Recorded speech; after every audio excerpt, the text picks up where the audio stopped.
know exactly how old I had to be to see it.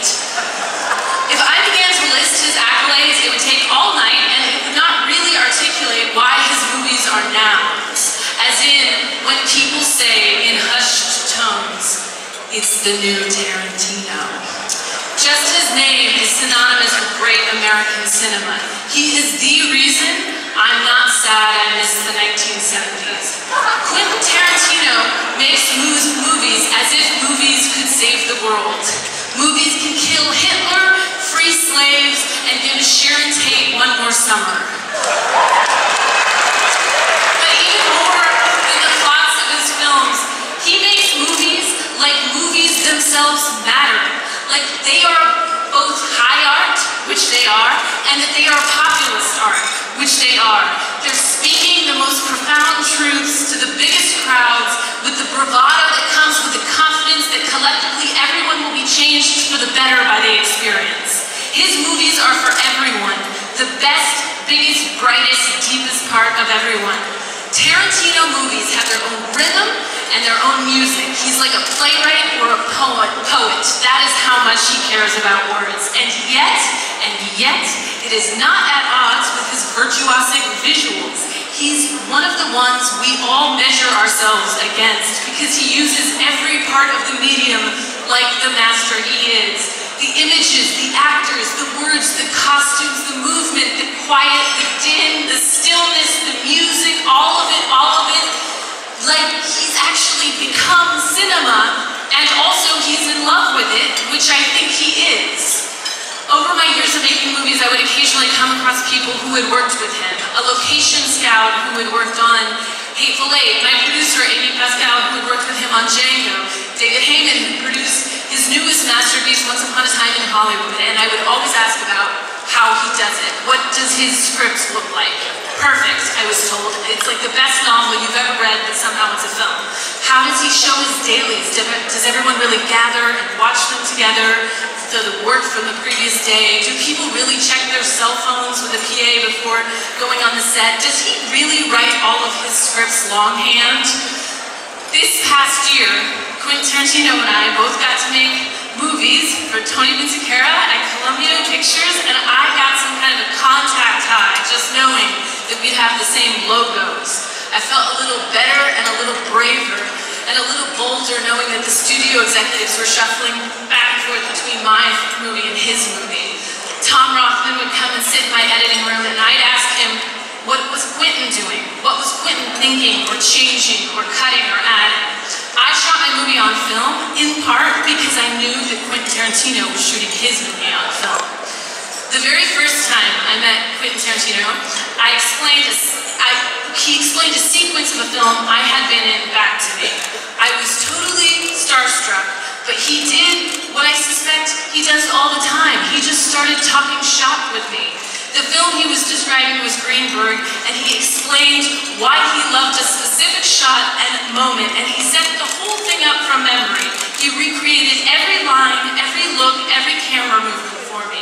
It was like how people say Bobby Fischer could remember every move in a chess game. He could reconstruct the board exactly how it had been when a critical decision was made, even years and years later.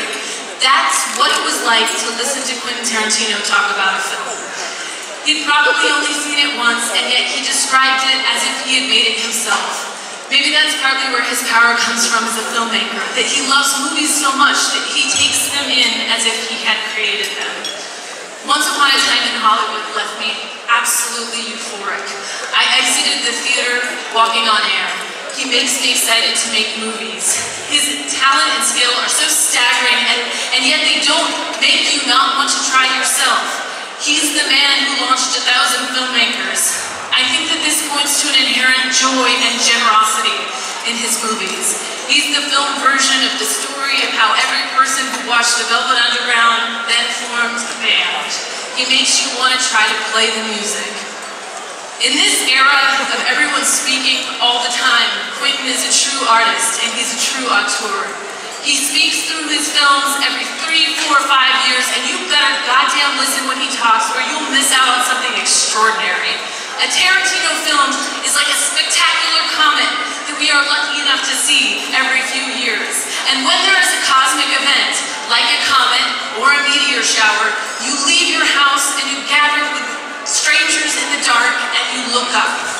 when there is a Quentin Tarantino movie, you leave your house and you gather with strangers in the dark and you look up. It's an honor to honor him.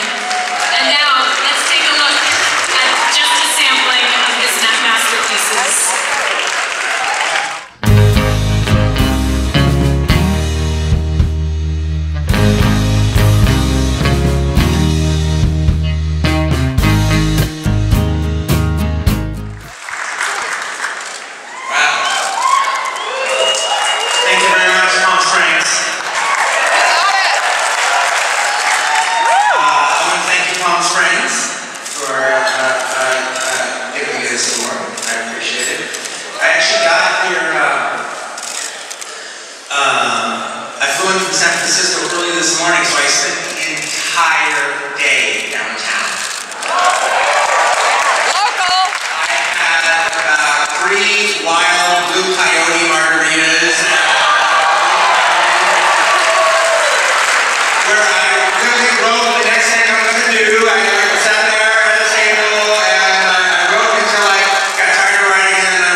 She literally talks about me the way I can only imagine somebody could ever talk about me in my wildest self-possessed dream. That's okay.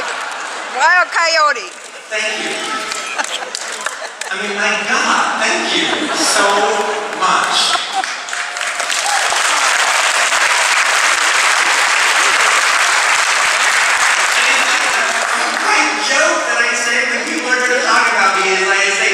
Speak about me as if I were dead.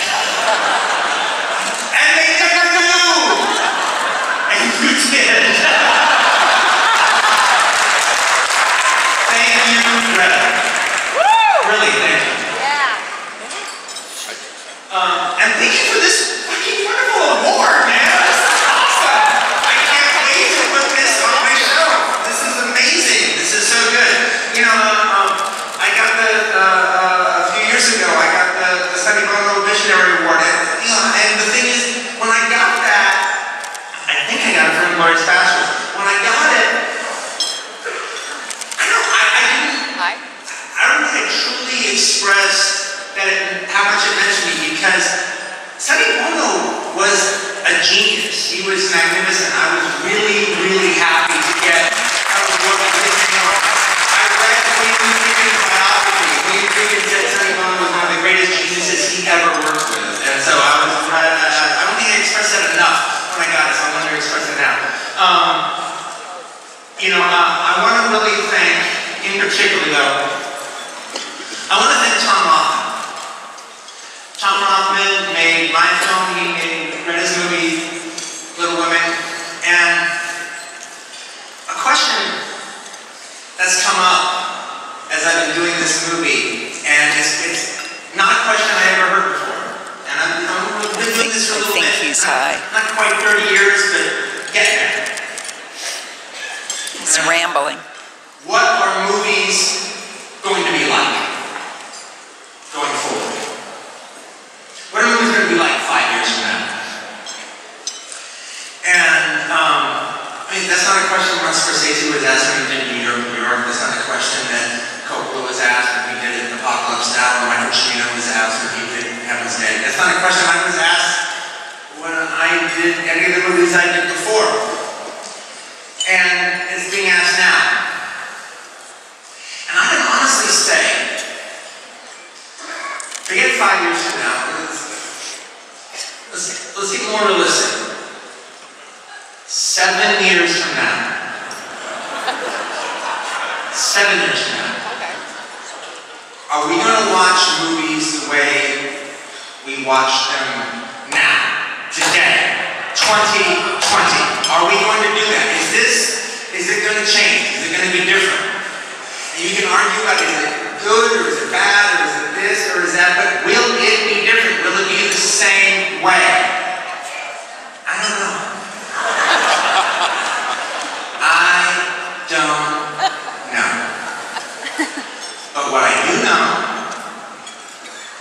is that Tom Rothman committed to make Once Upon a Time in Hollywood, and when he made it, he said, this is not about it being on Blu-ray, this is not about it playing later on cable, this is about assets Would you and love to seats. get up there and talk about yourself?